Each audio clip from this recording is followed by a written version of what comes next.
নমস্কার গাইস, আজকে হলো ধনতেরাস। আমাদের বাড়ির সামনে একটি মণ্ডপে ওপেনিং ছিল, তো সেখানে আমার স্টুডেন্টের বাবা আঙ্কেল সঙ্গীত পরিবেশন করছেন। তার সঙ্গীত দিয়ে ওপেনিং হয়েছে বলতে গেলে। আর থ্যাংক ইউ গাইস আমার ভিডিওটাতে ক্লিক করার জন্য। আর গাইস আমার ভিডিওটা দেখে আমার চ্যানেলটিকে সাবস্ক্রাইব করতে ভুলবেন না।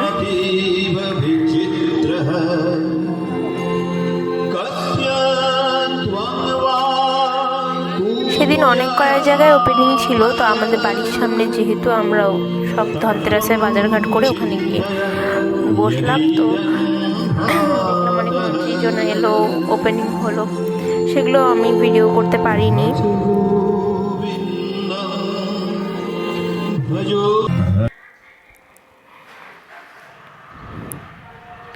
তার এটি হলো নেক্সট ডে, যেদিন আমাদের পাশে একটা প্যান্ডেলে আরেকটা সেখানে ওপেনিং ছিল, যেদিনকার কালী পুজো ছিল, কালী পুজোর রাতে।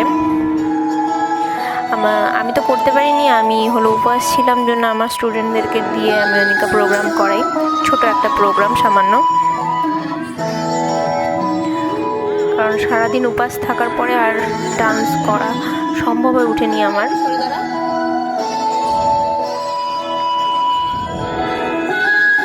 এই ডান্সটি আমার স্টুডেন্টদের ইউটিউব চ্যানেলে পোস্ট করা আছে, লিঙ্কটি আমি ডিসক্রিপশন বক্সে দিয়ে দেব। সম্পূর্ণ ভিডিওটি দিলাম না, কারণ ভিডিওটি বেশি লম্বা হয়ে যাবে জন্য। এটা জাস্ট একটা সামান্য কালী পূজার ব্লগ। কালী পূজাতে আমি কী করলাম না করলাম 2-3টা দিন। এটা হলো আমি যখন পূজা দিয়ে এলাম, তারপরে এটা আমার বাড়িতেও আমরা পূজা করেছিলাম কালী পূজার রাতে, নারকেল পূজা। তার রঙ্গোলি যেটা আমি নিজের হাতে বানাই আমার বাড়িতে। কমেন্ট বক্সে বলবেন কেমন লাগলো। আর এটি হলো সেই মন্দির যেখানে আমি পুজো দিয়েছিলাম। আর এটা নেক্সট ডে, কালী পূজার পরের দিন আমরা ঘুরতে বেরিয়েছিলাম। এটা হলো টিএস ক্লাব। খুবই ভালো লাগলো এই ক্লাবটিতে গিয়ে। সুন্দর একটা স্কন বাড়ি, সাইডে স্কনের লোকরা গান করছিল, কিছু মহিলা ডান্স করছিল স্কনেরই। তারা ভাইবটা খুব পজিটিভ। আর যতই যাই হোক, স্কন ভাইবটাই একটু শান্তিপূর্ণ হয়, যেটা যারা গেছেন স্কন মন্দিরে তারা নিশ্চয়ই সেটা বুঝবেন। আর যারা জানি তারা না গেলে বুঝতে পারবেন না। প্যান্ডেলটা খুবই অসাধারণ ডেকোরেশন ছিল, খুবই সুন্দর। আমার তো স্পেশালি খুব ভালো লেগেছে। আর ঠাকুর যে ছিল কালী মায়ের মূর্তি, সেটা কৃষ্ণ ঠাকুরের উপর বেস করে বানানো হয়েছিল। ভিতরে একদম স্কন মন্দিরে যেরকম হয় ছাদে আমরা দেখি, স্কন মন্দিরের উপরের ছাদে সুন্দর করে আর্ট করা থাকে, দেওয়ালগুলিতে আর্ট করা থাকে, সেম ওরকম এখানেও সম্পূর্ণ ছাদে, সিলিংয়ে অ্যান্ড দেওয়ালগুলোতে আর্ট করা নানান রকমের জিনিস। কৃষ্ণ ঠাকুরের নানান টাইম যেরকম মহাভারত অ্যান্ড রাধার সাথে সময় কাটানো সব কিছু, কৃষ্ণ ঠাকুরের যতগুলো রূপ আছে সব ওখানে দেওয়ালের মধ্যে ড্র করা ছিল। জিনিসটা দেখতেও খুব সুন্দর লাগছিল। আর এটা হলো টিএস ক্লাবের একদম বাইরের দিকটা কেমন হয়েছে, সুন্দর লাগছিল জিনিসটা। হালকা স্কাই ব্লু কালারের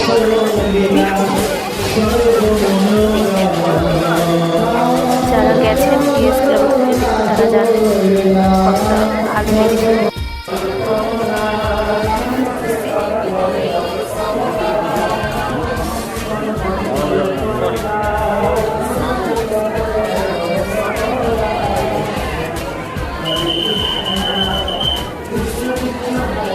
প্যান্ডেল রূপে স্কন মন্দিরকে দেখা এটা একটা আলাদাই ব্যাপার থাকে।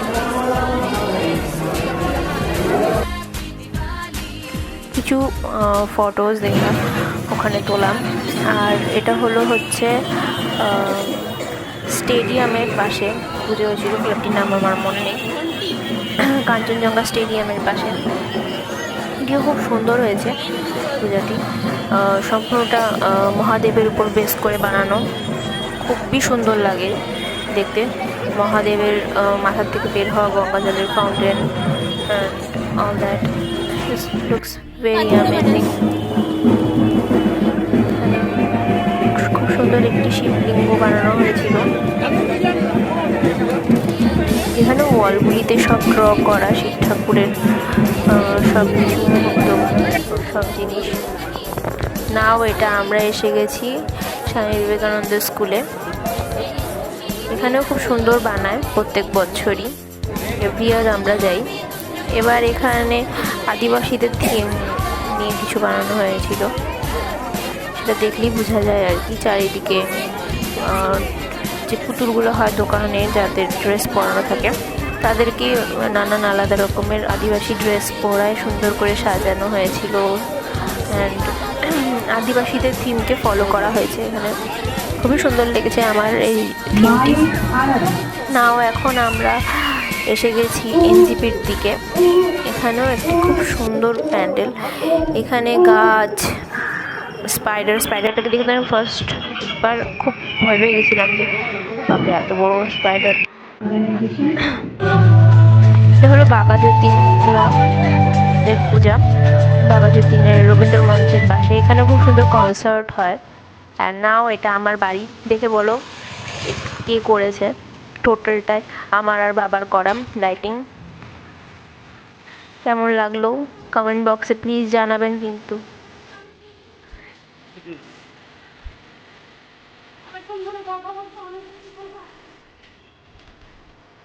এটা পিছনের দিকে বেশি লাইটিং করিনি, রাস্তার সামনের দিকটাই বেশি দেখা যায়, তাই সামনের দিকটাই বেশি লাইটিং করেছি।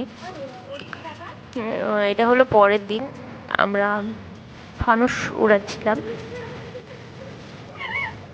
আর 2টা ফানুস রেখেছিলাম, আর 3টা ফানুস আমরা ভাইফোঁটার দিন উড়িয়েছি। উড়ানোর জন্য রেখে দিয়েছিলাম, এটা আগের দিন।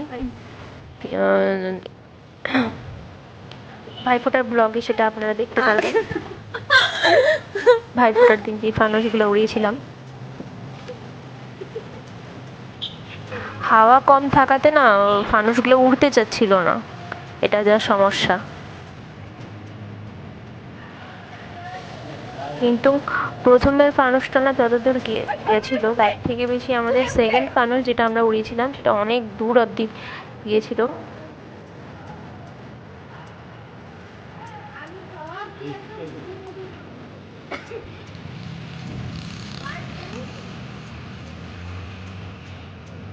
খুব অসুবিধা হয় ফানুসটাকে উড়াতে ফার্স্ট।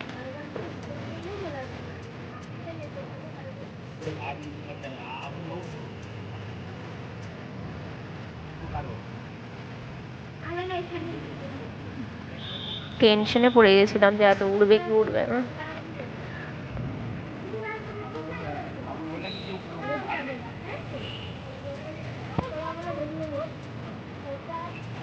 ফাইনালি তারপরে ধীরে ধীরে ওটা শেষমেশ উড়লো। সেদিন আমরা 2টা উড়িয়েছিলাম আর বাকি 2টো রেখে দিয়েছিলাম। এটা হলো আমাদের মেন গেট। আর থ্যাংক ইউ দেখার জন্য ভিডিওটি লাস্ট অবধি।